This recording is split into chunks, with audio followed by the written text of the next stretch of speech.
जय हिंद दोस्तों, मैं सेबी पंजीकृत सलाहकार नहीं हूं। यह वीडियो केवल शैक्षिक और सूचनात्मक उद्देश्य के लिए बनाई गई है भाई।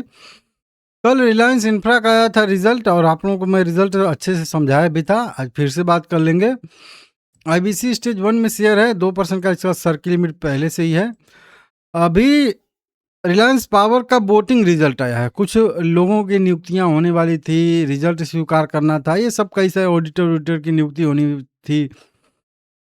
उन सबका वोटिंग हो रहा था, मतलब शेयर होल्डर से मंजूरी लिया जा रहा था। उसका भी यहाँ पे अपडेट आया है, उसके बारे में बात करेंगे। 32वीं इनकी एजीएम हुई थी, उसका यहाँ पे, ठीक है ना।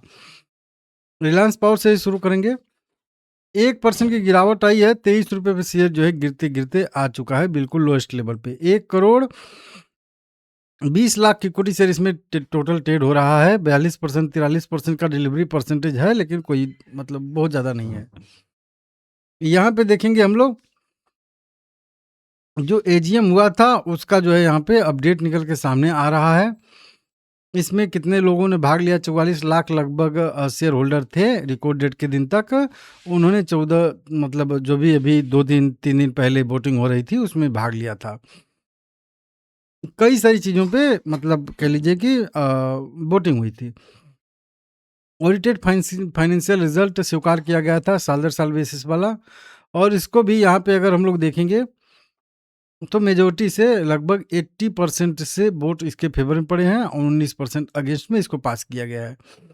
वहीं पे कुछ ऑडिटर श्री सचिन महापात्रा करके हैं, उनकी नियुक्ति हुई थी, ठीक है ना, डायरेक्टर के तौर पे।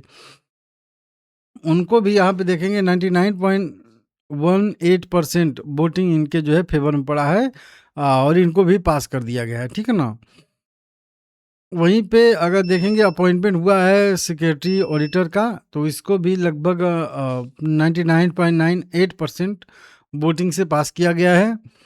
और यहाँ पे भी कुछ कॉस्ट ऑफ ऑडिटर का मतलब पेमेंट वेमेंट जो भी होता है कॉस्ट, उसके लिए भी वोटिंग हुई थी, तो उसको भी पास कर दिया गया है 99.98%।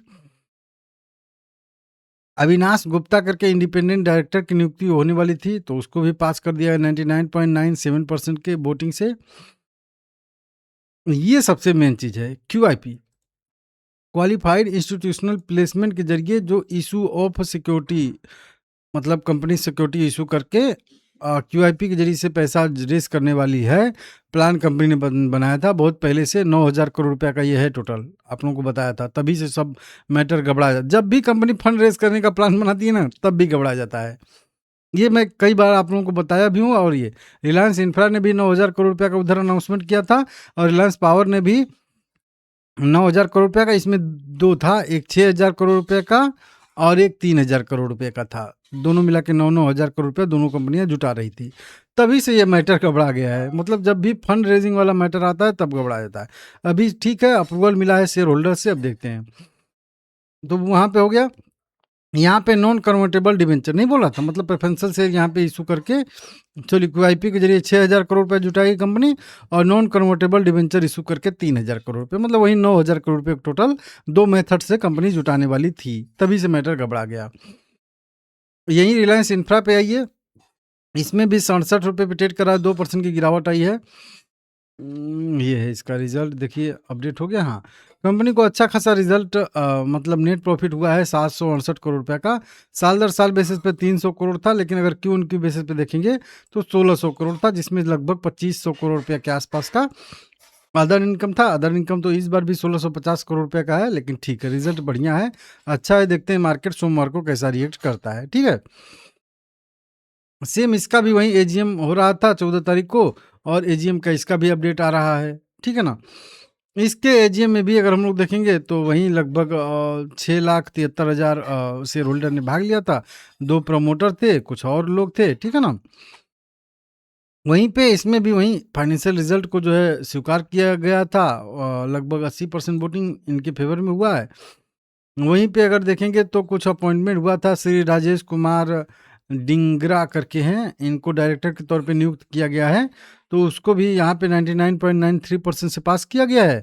और एक अपॉइंटमेंट सेक्रेटरी का हुआ है ऑडिटर का, उनको भी पास किया गया 99.93% से। वहीं ये कोस्ट नहीं, सेक्रेटरी ऑडिटर की यहाँ पे नियुक्ति हुई है और 99.93% से पास किया गया है। यहाँ पे कोस्ट ऑफ ऑडिटर का जो भी है वो फिर से बदला है, तो उसको भी फिर से अप्रूव करना पड़ेगा। तो 99.98% से पास किया गया है। कितना कितना इक्विटी शेयर था, कितना वोटिंग हुआ है, क्या क्या, ये सब डिटेल रहता है पूरा डिटेल में। कितना फेवर में रिटेल इन्वेस्टर थे, FII DI, सबका डाटा अलग अलग होता है। आप लोग चाहें तो देखें, नहीं तो फिर कोई ज़रूरी नहीं होता है, ठीक है ना। यहाँ पे भी वही special issue of security through QIP के जरिए ये भी 600 करोड़ रुपए जुटाने वाली थी। इसको भी 89.97% पास कर दिया गया है।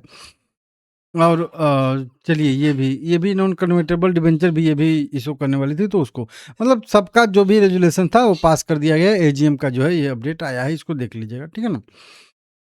चार्ट पे रिलायंस इंफ्रा 2% के सर्किट पे हो चुका है, फिर से IBC स्टेज 1 में आ गया है। तो अभी इसमें लोअर सर्किट लगा रहेगा, इसमें छोड़ दीजिए, तो निगेटिव है। वहीं पे रिलायंस पावर भी अभी लगातार पिछले 5-6 ट्रेडिंग सेशन से रेड कैंडल ही बना रहा है, और अभी हाल फिलहाल का भी जो लो बनाया था उस हर एक लो को अपने नीचे के साइड में तोड़ रहा है, जो कि आप देख रहे हो।